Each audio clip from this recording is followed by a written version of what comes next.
Hello and welcome again to Kabbala Revealed. I'm Tony Kozenek. In this lesson, we will learn about the principal tool of attainment in the methodology of Kabbala. We'll learn about the building of an additional sense, a sixth sense, that enables a person to sense and enter an upper reality that we call spirituality. It's the method of how to enter the spiritual world. First, let's quickly look at what we learned in the last lesson. In the last lesson, we looked at the creation of the creature in 4 phases. And we saw that creation starts with the thought of the Creator, the thought of creation, which is to create a creature and fill that creature with delight. And immediately, we see a response in the creation, which is a will to receive, which is the creature. The will to receive feels the light and feels a sensation not only of the direct pleasure, but of the quality of the light. And because it's a will to receive, it wants to receive this pleasure. And as a result of that, a new perception, or a phase or a discernment happens in which it realizes that what the pleasure comes from is giving. So because it's a will to receive and it cannot give, the only thing it can do is either accept or not accept the light. To get closer to giving, it decides that it will reject the light. In this emptiness, a new discernment happens, and it discovers that its existence depends on the reception of the light, that it cannot exist by this harsh situation, and it must accept a portion of the light. But it decides it will only accept a small portion of the light, because here it had a perception that the creative force wants it to receive. So it accepts a small portion based only on the idea that it will accept it because it is the Creator's desire that that happen. And here, in this perception, this dual phase, it realizes that an even higher aspect of the force that created it is that it wants to fill it with complete delight. And this next phase here, this 4th phase, is, unlike the other phases up to that point, not an action done by the Creator, but an independent desire. But this desire is not a desire for the direct pleasure of the light. It realizes here the stature of the Creator, and it wants that. It realizes that it is a receiver and how different it is from the Creator. And instead of wanting the doing part of creation, it now desires equivalence of form, the attainment of the Creator's qualities itself, the thinking part of creation. So here is where we find the creature at this point. It has made a restriction on the manner in which it will receive. It will no longer receive for itself. It's determined that it will attain qualities completely opposite to its nature. It was created as a will to receive, and yet it determines that it will find a way to become like the opposite quality, the quality of giving. As it does this, if it can find a way to do this, then it begins to enter and sort of build a system for itself, a system of interaction with varying degrees of proportion between the will to receive and the will to bestow. And it rises as a result of gaining greater and greater equivalence of form, becoming more and more like the thing that it wants to become. It rises through a system called worlds. And these worlds are a kind of interaction built for the correction of the creature and for the correction of the world as a whole. As it rises, it attains the inner quality of these worlds, which are called levels of soul or lights. They are nefesh, ruach, neshama, chaya, and yechida, until the creature attains greater and greater equivalence, wisdom, capability, and achieves a cleaving and a complete equivalence of form with the Creator itself. But it has a problem, because it was created in exact opposite phase. It is only a will to receive. That's what the creature is. That's what we are. So how can it possibly become something totally opposite to its nature. Even if it knows now what the purpose of creation is and its role in it, it seems to be locked, stuck. There's nothing that it can do because it was created in a perfect way and it can only use that tool of reception. And yet it must use the expansion of its egoistic qualities in reception and find a way to turn that into giving. Previously, we learned also that our five senses are programmed in such a way that they prevent us from perceiving anything about the upper world and achieving the goal that the creature now has. And what we need to realize is that the programming that exists within the five senses, which we called egoism, is really an intention. It's a thought. It is a program that says, what is in this for me? So no matter what the input is from any of these five senses, it can only perceive things only in relation to the will to receive. And yet, the quality above it is altruism. It's giving. So giving also is not an action. It is an intention. In order to be able to feel this, which none of these senses can, we have to build a different program, a sense built on a similar program to what is outside of it. This sixth sense has to be a sense built out of an intention that is like this. And that's what the screen is. The screen is an additional sense that allows us to feel on the terms of the spiritual world. The word Kabbala means reception. Actually, more precisely, it means how to receive, the proper way of reception. The method of Kabbala is completely practical. It shows us precisely how we can take our created nature, which is the will to receive, and turn it into a proper mode of reception, a transformed, corrected mode of reception that becomes giving. Right now, when we receive into the will to receive, we find that our experience is extremely limited. The will to receive can never be filled. Let's say there is a desire for a piece of cake, a beautiful, wonderful strawberry shortcake with whipped cream and sauce. And there is a need, an idea, a lack of this. Now, as soon as we get this cake, and it touches this desire, the desire is put out. We can no longer feel it. It's impermanent. It lives and then it dies. And the reason that that happens is because pleasure is only felt at the junction point between a need and its filling. The moment that the filling passes beyond the need, it can no longer be felt. So the desire dies. But what Kabbala wants to teach us to do is to find a correct way of receiving.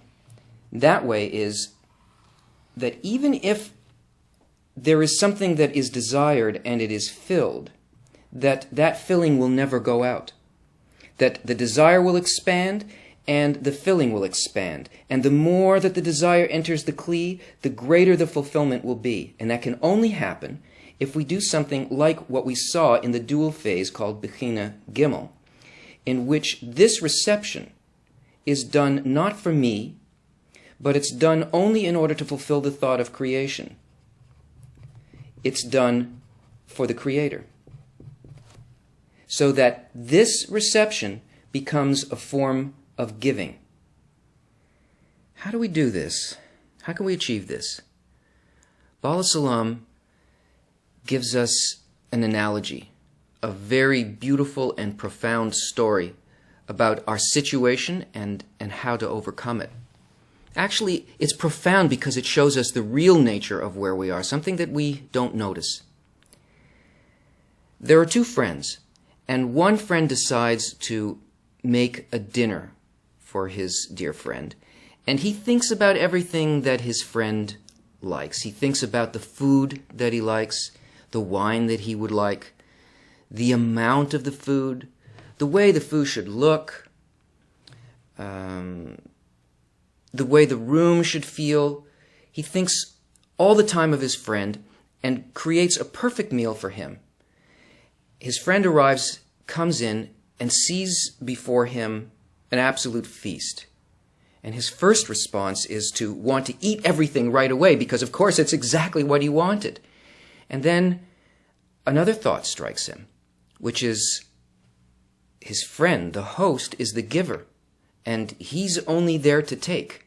And he has a feeling of shame because he realizes that the giver is before him. He doesn't just see a table filled with things and nobody there. He sees his friend and he realizes that his friend has done everything for him and he's just there to take.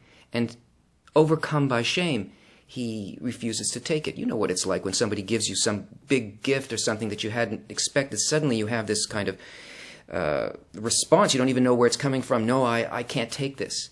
This quality of shame, of the perception of being the receiver. He won't eat. And his friend, the host, says to him, "You don't understand.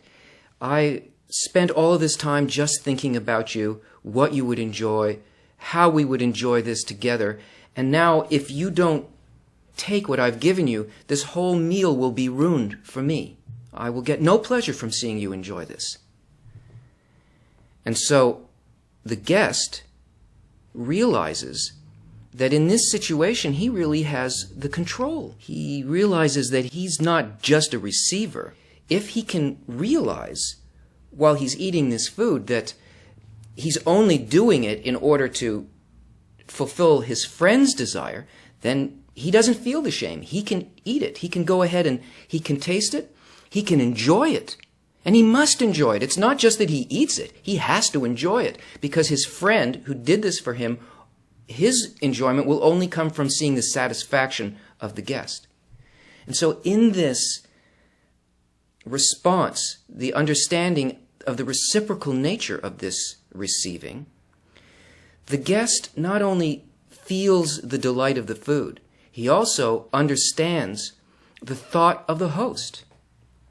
Because now he's thinking the same thing towards the host as the host was thinking towards him. I do this to fulfill completely my friend. He could not be more satisfied than that I eat this because this was his entire goal. So I will fill him completely by this eating. So this miracle, which is nature of being able to take the will to receive and turn it into the will to bestow, the thought to bestow. The action didn't change, but the inner action changed. The intention behind why the guest took the food and enjoyed it makes the reception giving. This is how that intention to receive the pleasure in order to bestow to the host can be turned into a sensor called the screen, and how it allows the person, the creature, to attain the levels of bestowal that are the spiritual world. Here is our will to receive, our vessel, our kli. Now, this kli is filled with desires. It's filled with hungers for the meal.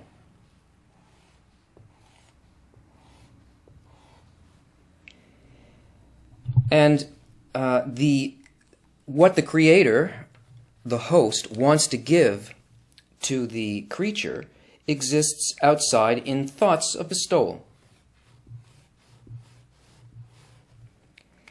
And always the light presses on us and wants to fill us with 100% unbounded delight, but only the degree to which we can receive the light on its terms, that is, through giving, can we allow it to enter into the kli. Otherwise, we have no sensation of it at all.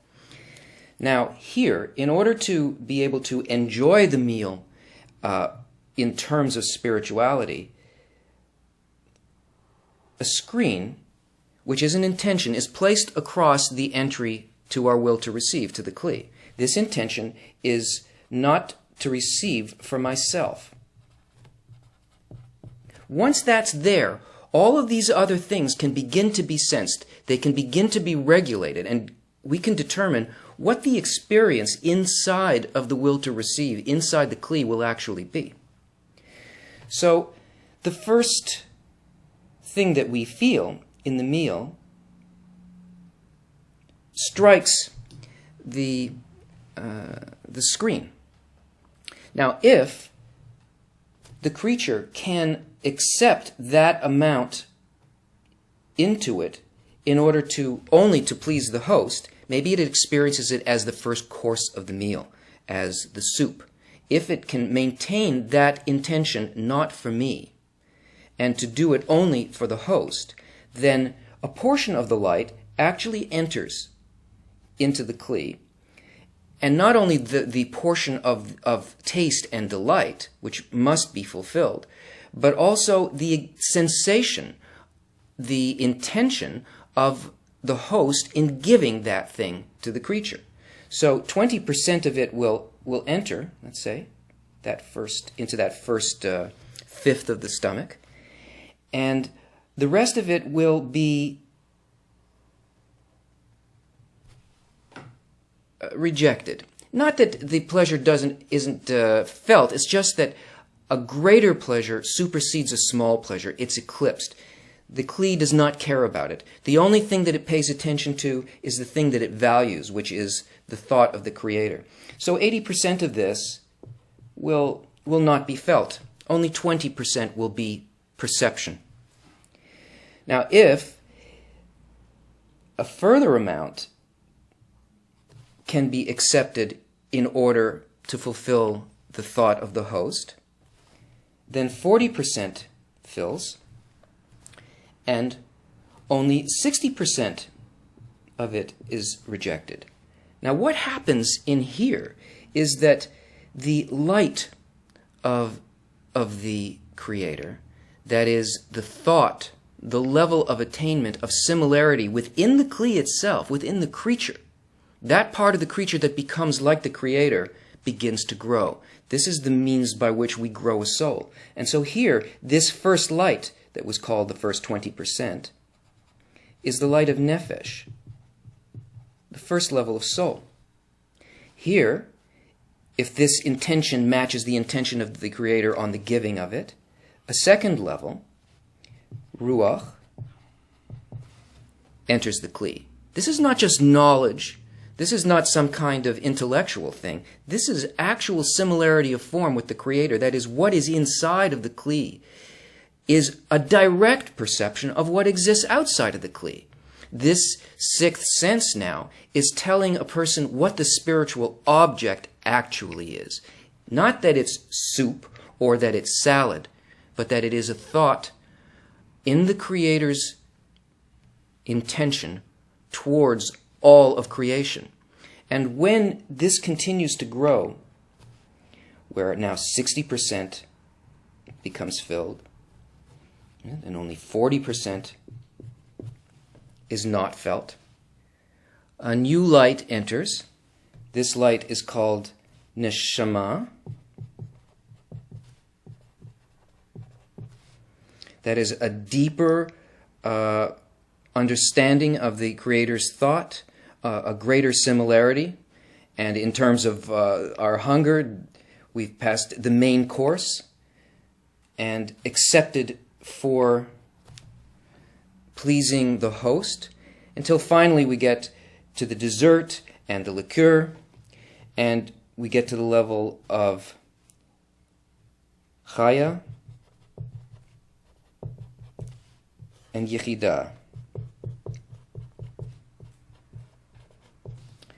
And here the creature has reached complete similarity of form with the Creator because it instituted its own thought of creation. It has an independent desire that does not depend on the external delights, but only on the thought of the creature to do something equal to the thought of the Creator. So, by doing this, the creature rises from below upward across all the 125 steps that are all, by the way, made up of parzufim, or faces, which are exactly this process.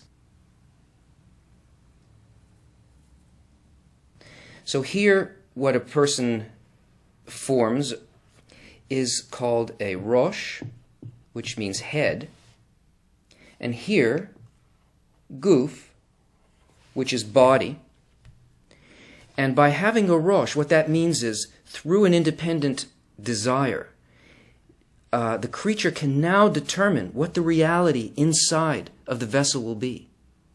The quality of their world, the quality of delight, and all this done for the good of life as a whole, not for me.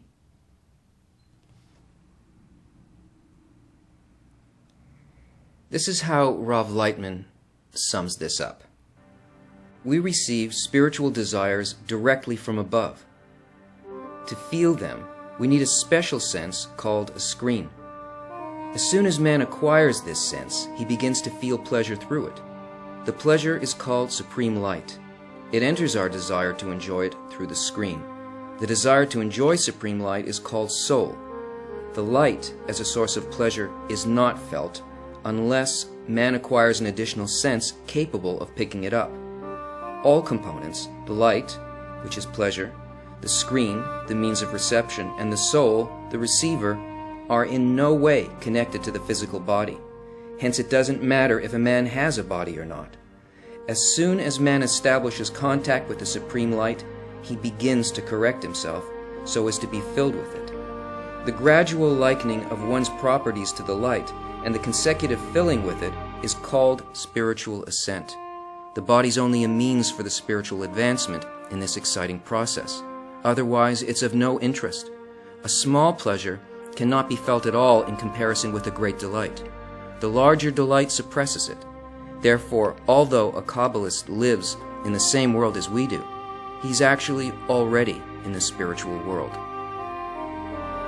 Join us again.